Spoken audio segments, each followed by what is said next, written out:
Welcome to the CodeX Cantina, where I... That didn't work out nearly as smooth as I expected. I'm Umbrella Una. And I am Umbrella Crypto.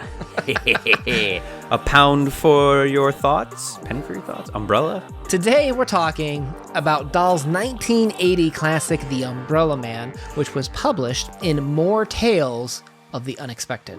We will leave a link down below where you can listen for free. And I think Dahl needs to adjust for inflation, because umbrellas are not cheap. Roald Dahl is a British novelist, short story writer, extraordinaire, known for Charlie and the Chocolate Factory, Matilda, BFG, James and the Giant Peach. My favorite. Short story extraordinaire too, as we jump into this one today. And his stories are always very clear and easy to talk about. What's the lesson here? Always going for some type of moral lesson, right? And it has to involve dentistry or teeth. He always goes there for some reason. So we have a story where Dahl is at his best, where he has a young character exploring the world. We get to experience it through that main character. So who is the narrator? It's a little girl. We don't know a lot about her. It's just a little girl in the big city of London. And this little girl has just gotten out of having visited the dentist. And her mother head to a cafe afterwards, and they find themselves there caught in a rainstorm with no umbrella. An older gentleman approaches them and tells them that he has forgotten his wallet and would like to sell them his umbrella worth £20 in return for £1 so that he can have a cab fare back home. Initially, the mother doesn't trust the guy, but she really likes this deal, and she's thinking, maybe I should go through with this. And the little girl at first protests that they are taking advantage of the old man, and the mother offers to donate him the cab fare instead. But the man insists they must purchase the umbrella.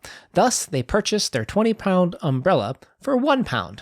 The mother is quite excited about this exchange as she feels like she's gotten a good deal, but then the daughter starts to notice that the old man is starting to act a little strange. So they follow him to a pub where they see he is instead spending his £1. We say dollar as Americans, £1. I apologize. But he's spending the money on drink instead of the cab fare at home.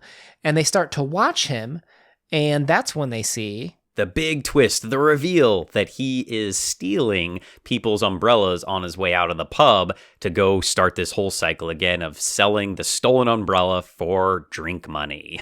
Well, it's kind of like a double twist. First, it's just like, oh, wait, he's just wanted money to drink. And then you're like, oh my gosh, not only is he drinking, but this is actually a business opportunity where he steals another umbrella. I thought it was entertaining. It's a fun story. Economically, it's genius, right? I mean, this guy's basically turning 100% profit. So close followers of this channel as we move into our discussion here may remember from The Landlady, we pointed out a technique that Dahl does masterfully, which is repetition. Mr. Crypto, did you notice a word that showed up like 4 times in one paragraph?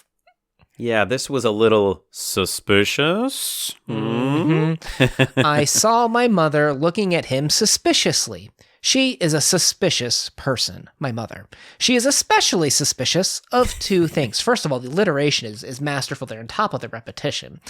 But strange men and boiled eggs. When she cuts off the top of a boiled egg, she pokes around inside it with her spoon, as though expecting to find a mouse or something. With strange men, she has a golden rule, which says, the nicer the man seems to be, the more suspicious you must become. Bum, bum, bum. Now, it's not so popular today, and I don't even know if Dahl actually meant this, but do you have any connection as to why he chose an egg and shoes here for the mother's suspicion? I think a spoiled egg, or you don't know what's hidden beneath it. It could be something delicious, or it could be something that's tainted, and kind of like we have this outer shell of us as people, and that we truly don't know what is beneath a person's shell or the mask that they put on. That's kind of I think what he was going for. Yeah, I think that works.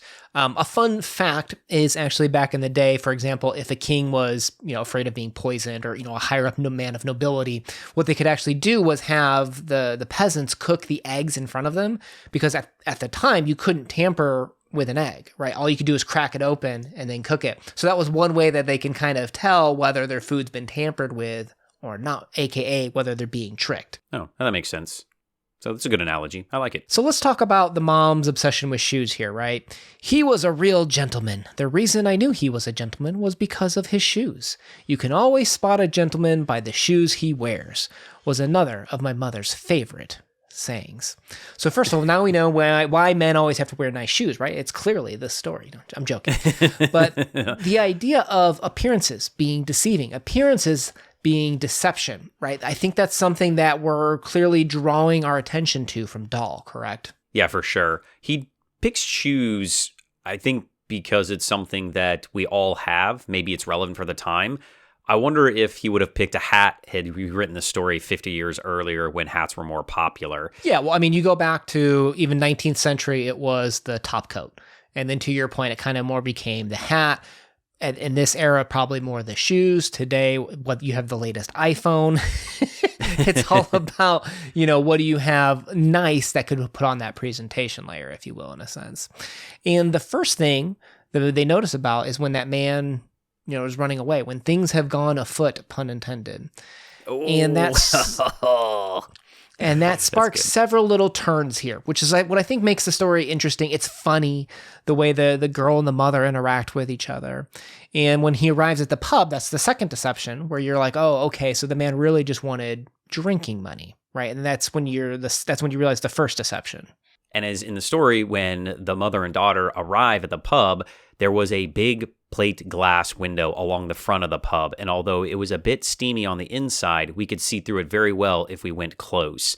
And again, Dahl is just so good at creating these descriptive scenes and drawing out your thought through the story. Right. So we were deceived by the man and his fare, and then we realized it was drinking. We were deceived, in a sense, by the pub, thinking it was a house when we first pulled up to it. And then we're deceived yet again when we realize that it's, okay, so the man's getting a drink out of it. But then his end goal is that loop where he goes and steals an umbrella, where once again, deception of why he was at the pub is kind of like the third twist, I would say. Yes. I also think that this is the point of the story. We realize that this is cyclical and that it's occurring over and over and over again. And this is something that has not just happened one time, and that deceitful people will continue to be deceitful as long as they're allowed to be. So who's the better judge of character, the mom or the daughter in this one? Oh, for me, it was the daughter, hands down. The mom says she wants to be suspicious of people, but she's taken advantage of just like that. He charms her quickly, and she's all about buying that umbrella and getting that good deal because she sees value in something that she can almost get one over on this guy, where the daughter is a little bit more patient, and I think that's saying something about that age isn't necessarily a huge factor here. She clearly sees, after being a little bit patient, that the guy is deceiving them in some way. She doesn't know what it is, but she's going to try to figure it out. Yeah. And I like how a lot of times Dahl's writing, the child is clever. I think it inspires children when they read this. But also I think she does redeem the mother just a little bit with that last little quip when the mother points out, yeah, but like what happens to this man's game when it rains? So the mom could have been a complete dolt, but he does give her a little bit of a quip at the end that I think kind of elevates her as a character. For sure. I just think that the lesson here is that just because you're young doesn't mean that you can't know things and that you can't teach adults either. And I think that's one of the big lessons that I pulled out of this story. If it's too good of a deal, it is probably too good to be true, as Dahl elegantly explains in the story.